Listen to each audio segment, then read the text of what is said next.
अस्सलाम वालेकुम, कैसे हैं आप सब। उम्मीद करती हूँ आप सब लोग ठीक होंगे। Here psychologist Areeba Sarwar. So today we have another topic of discussion is about arachnophobia. Arachnophobia is the phobia's type. So arachnophobia is an intense and irrational fear of spiders, यानी कि मकड़ियों का डर, and sometimes other arachnids like scorpio, बिच्छू या किसी भी इस तरह के इंसेक्ट का डर जो आपको किसी भी तरह का हार्म पहुंचा सकता है। It is the one of the most common specific phobia world wide. ये फोबिया जो है वो नज़र आता है।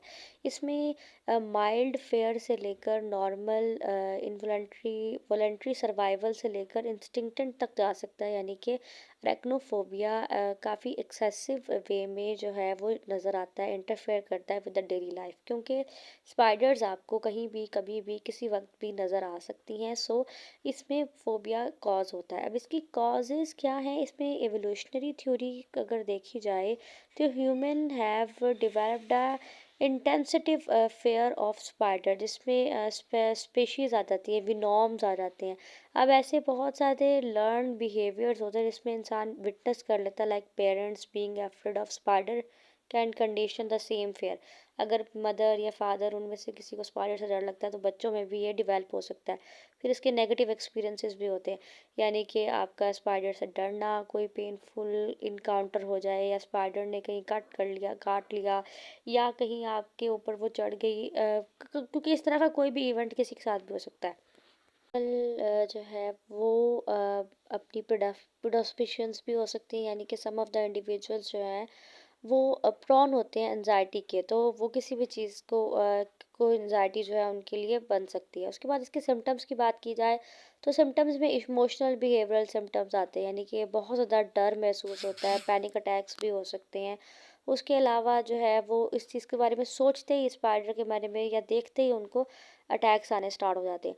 उसके साथ वो अवॉइड करते हैं ऐसी प्लेसेस पे जाना जहाँ उन्हें पता हो कि यहाँ पर स्पाइडर्स प्रेजेंट हो सकती हैं। डिफ़िकल्टी होती है उन्हें कंसंट्रेट करने में अबाउट द स्पाइडर्स अगर आसपास कहीं मौजूद हों। Physical rapid heart beat, physical symptoms में हार्ट बीट बहुत ज़्यादा बढ़ जाती है, स्वेटिंग होती है, सांस जो है वो आहिस्ता आहिस्ता आना स्टार्ट हो जाता है, शॉर्टनेस हो जाती है, नौजिया होता है, और सम टाइम ऐसा होता है कि स्पाइडर को देखते या उसकी बात को सुनते ही उनका बोलते हुए ज़ुबान जो है उनकी वो ड्राई होना स्टार्ट हो जाती है। डिफ़िकल्टी होती है उन्हें बहुत ज़्यादा चीज़ों को जो है वो इंटेंशनली करने में, कंसंट्रेशन करने में, वो उन्हें हर वक़्त यही महसूस होता रहता है कि उनके आस-पास कहीं न कहीं स्पाइडर मौजूद है। ठीक है?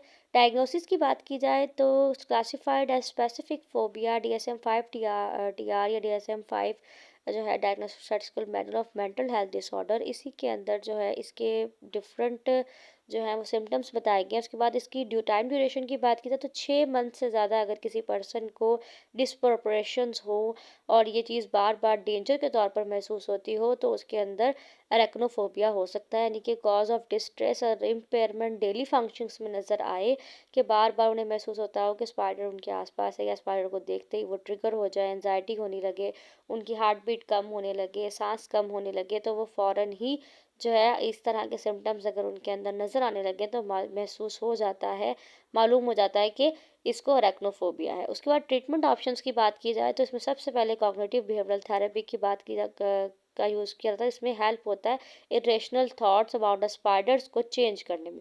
फिर उनके बाद टीचिंग की जाती है उन्हें रिलैक्सेशन कोपिंग स्ट्रैटेजीज, ताकि वो एनजाइटी उनके अंदर कम हो सके।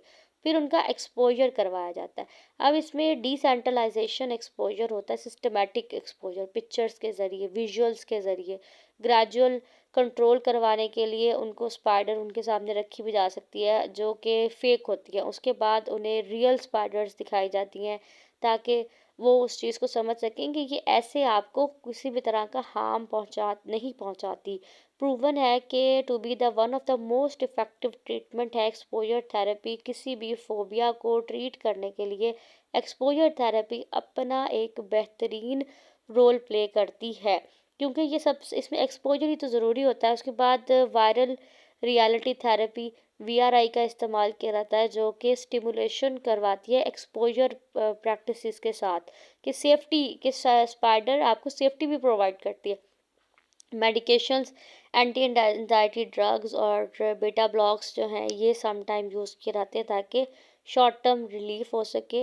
ये कोई फर्स्ट लाइन ट्रीटमेंट नहीं है मेडिसिन, ये सेकंड लाइन ट्रीटमेंट है अगर एंजाइटी बहुत ज़्यादा बढ़ जाए या डिस्ट्रेस बहुत ज़्यादा बढ़ जाए, और माइंडफुलनेस टेक्निक्स के ऊपर काम किया जाता है। फिर कोपिंग स्ट्रैटेजीज़ में जो है फैक्चुअल इंफॉर्मेशन प्रोवाइड की जाती है about the species, about the spiders, कि ये कोई मोस्ट ऐसी स्पीशीज़ नहीं है जो कि आपको हार्म पहुंचाती हो। ये एक प्रैक्टिकल ग्रेजुअल सेल्फ एक्सपोजर भी करवाया जाता है कि watching non threatening spider videos, जिसमें स्पाइडर का कोई डर ना दिखाया गया हो बल्कि फनफुल चीज़ें दिखाई गई हों। Relaxation exercise during the movement, उस चीज़ को यानी कि ग्रेजुअल एक्सपोजर करवाते हुए रिलैक्सेशन टेक्निक्स का भी इस्तेमाल किया जाता है। प्रोफेशनल्स जो हैं वो उनकी हेल्प ली जाती है कि अगर फोबिया बहुत सेवेरिटी लेवल पर चला गया और डेली लाइफ को इम्पैक्ट कर रहा है तो उसके अंदर फिर साइकोलॉजिस्ट जो है वो अपना एक इम्पॉर्टेंट रोल प्ले करते हैं कोपिंग स्ट्रैटेजीज और मैनेजमेंट स्किल्स क्लाइंट को सिखाने में। सो must like, comment and share, subscribe.